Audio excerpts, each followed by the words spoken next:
ವಿಜಯಪುರ ತಾಲೂಕಿನ ಪಶು ವೈದ್ಯರ ನಿರ್ಲಕ್ಷ್ಯತನದಿಂದ ರೈತನ ಪರದಾಟವಾಗಿದೆ. ದೇವನಹಳ್ಳಿ ತಾಲೂಕಿನ ವಿಜಯಪುರ ಪಟ್ಟಣದಾದ್ಯಂತ ಪಶು ವೈದ್ಯರು ಹಸುಗಳನ್ನು ಮುಟ್ಟುವುದು ಸಹ ಇಲ್ಲ. ಹಣ ಕೊಟ್ಟರೆ ಮಾತ್ರ ಔಷಧಿ ನೀಡುತ್ತಾರೆ, ಇಲ್ಲವಾದರೆ ಇಲ್ಲ. ವೈದ್ಯರ ಜೊತೆಯಲ್ಲಿ ಬರುವ ಕಾಂಪೌಂಡರ್ ಅವರಿಂದ ಹಸುಗಳನ್ನು ಪರಿಶೀಲನೆ ಮಾಡಲಾಗುತ್ತದೆ. ವೈದ್ಯರು ಸುಮ್ಮನೆ ಬರುತ್ತಾರೆ ಹೋಗುತ್ತಾರೆ. ಇಂತಹ ವೈದ್ಯರುಗಳು ನಮಗೆ ಬೇಕಾ ಎಂದು ಹಾಲು ಉತ್ಪಾದಕರ ಸಹಕಾರ ಸಂಘದ ನಿರ್ದೇಶಕ ನಾಗರಾಜ್ ರವರು ಬೊಮ್ಮಲ್ ನಿರ್ದೇಶಕ ಎಸ್ಪಿ ಮುನಿರಾಜ್ ರವರನ್ನು ತರಾಟೆಗೆ ತೆಗೆದುಕೊಂಡು ವಿಜಯಪುರ ಪಟ್ಟಣದ ಹಾಲು ಉತ್ಪಾದಕರ ಸಹಕಾರ ಸಂಘದ 2024-25ನೇ ಸಾಲಿನ ವಾರ್ಷಿಕ ಮಹಾಸಭೆಯಲ್ಲಿ ಹಾಲು ಉತ್ಪಾದಕರ ಸಹಕಾರ ಸಂಘದ ನಿರ್ದೇಶಕ ನಾಗರಾಜ್ ಸಭೆಯಲ್ಲಿ ಮಾತನಾಡಿ, ಪಶು ವೈದ್ಯರುಗಳು ಕಾಟಾಚಾರಕ್ಕೆ ಕಾರ್ಯನಿರ್ವಹಿಸುತ್ತಿದ್ದಾರೆ, ಇವರ ಮೇಲೆ ಕ್ರಮ ಜರುಗಿಸಬೇಕು. ರೈತರಿಂದ ಹಣ ವಸೂಲಿ ಮಾಡುತ್ತಿದ್ದಾರೆ, ಇದಕ್ಕೆ ಕಡಿವಾಣ ಹಾಕಬೇಕೆಂದು ಒತ್ತಾಯಿಸಿದರು. ಬೊಮ್ಮಲ್ ನಿರ್ದೇಶಕ ಎಸ್ಪಿ ಮುನಿರಾಜು ಮಾತನಾಡಿ, ಈ ಬಗ್ಗೆ ದೂರುಗಳು ಕೇಳಿಬಂದಿವೆ. ಪಶು ವೈದ್ಯರುಗಳ ಮೇಲೆ ಕ್ರಮ ಕೈಗೊಳ್ಳಲು ಬೊಮ್ಮಲು ಅಧ್ಯಕ್ಷರಿಗೆ ಮತ್ತು ಅಧಿಕಾರಿಗಳಿಗೆ ತಿಳಿಸಲಾಗುತ್ತದೆ ಎಂದರು. ಈ ಬಗ್ಗೆ ಪರಿಶೀಲನೆ ನಡೆಸಿ ಕ್ರಮ ಕೈಗೊಳ್ಳಲಾಗುವುದು ಎಂದರು.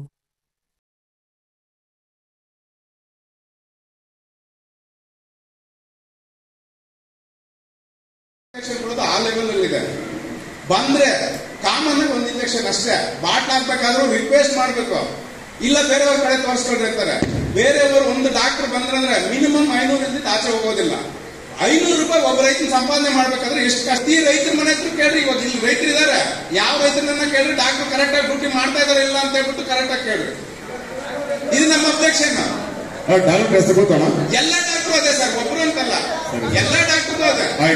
ಯಾವ ಡಾಕ್ಟರ್ ಇಲ್ಲ ಸತ್ಯ. ಒಂದ್ ನಿಮಿಷ ಅಲ್ಲ, ಬೇರೆಯವರು ಬರ್ತಾರಲ್ಲ, ಅವ್ರು ಬಂದು ಹಸುವನ್ನು ಟಚ್ ಮಾಡಿ ಜ್ವರ ಚೆಕ್ ಮಾಡಿ ಎಲ್ಲ ಮಾಡ್ತಾರೆ. ಇವ್ರು ಹಂಗಲ್ಲ, ಯಾವ ಪಿಯೋನ್ ಇರ್ತಾನೆ, ಅವ್ನ್ ಕೇಳ್ತಾನೆ, ಅವ್ನ್ ನೋಡ್ತಾನೆ, ಅವ್ನ್ ನೋಡಿದಷ್ಟೇ ಮಾತು.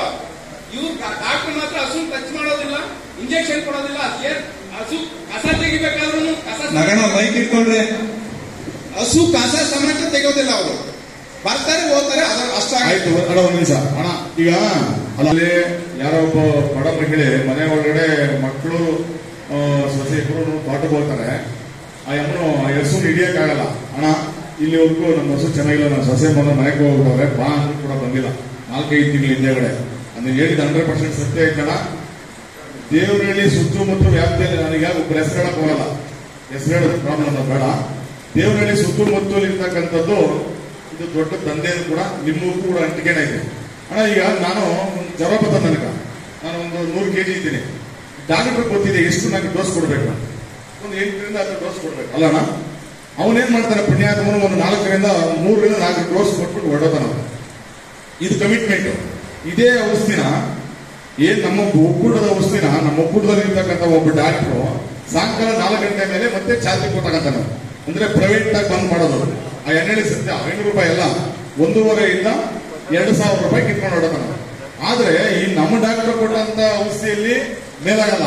ಅದೇ ಔಷಧಿ ಒಂದು ಬ್ಯಾಗ್ ಇಟ್ಕೊಂಡು ಹೋಗ್ಬಿಟ್ಟು ಕೊಟ್ರೆ ಇದು ಮೇಲಾಗ್ತದೆ. ಇದು 100% ಕಂಪ್ಲೇಂಟ್ ಐತಣ. ಈ ಹಿಂದೆ ಇತ್ತು, ಇಲ್ಲಿಂದ ಆಚೆಗೆ ಅದು ಆಗಲ್ಲ. ಟೋಲ್ ಫ್ರೀ ನಂಬರ್ನ ನಿಮ್ಗೆ ಏನ್ ಹಾಕಿದ್ದೀನಿ ಅಂದ್ರೆ ಅಣ್ಣ, ಆ ಟೋಲ್ ಫ್ರೀ ನಂಬರ್ನ ನಾನು ಸ್ಪಂದಿಸಿಲ್ಲ, ಸೆಕ್ರೆಟರಿ ಸ್ಪಂದಿಸಿಲ್ಲ, ಅಧ್ಯಕ್ಷ ಸ್ಪಂದಿಸಿಲ್ಲ, ಡಾಕ್ಟರ್ ಸ್ಪಂದಿಸಿಲ್ಲ ಅಂದ್ರೂ ಕೂಡ ದಯಮಾಡಿ ಆ ಟೋಲ್ ಫ್ರೀ ನಂಬರ್ ನೀವು ಕಾಲ್ ಮಾಡಿ, ಇಂಥ ತಾಲೂಕು ಇಂಥ ಊರು ಅಂತ ನೀವು ಹೇಳಿದ್ರೆ 100 ರೂಪಾಯಿಗ 1000 ರೂಪಾಯಿ ನಿನಗೆ ಬೈನಾಗಿ ಕಳಿಸ್ತಾರೆ.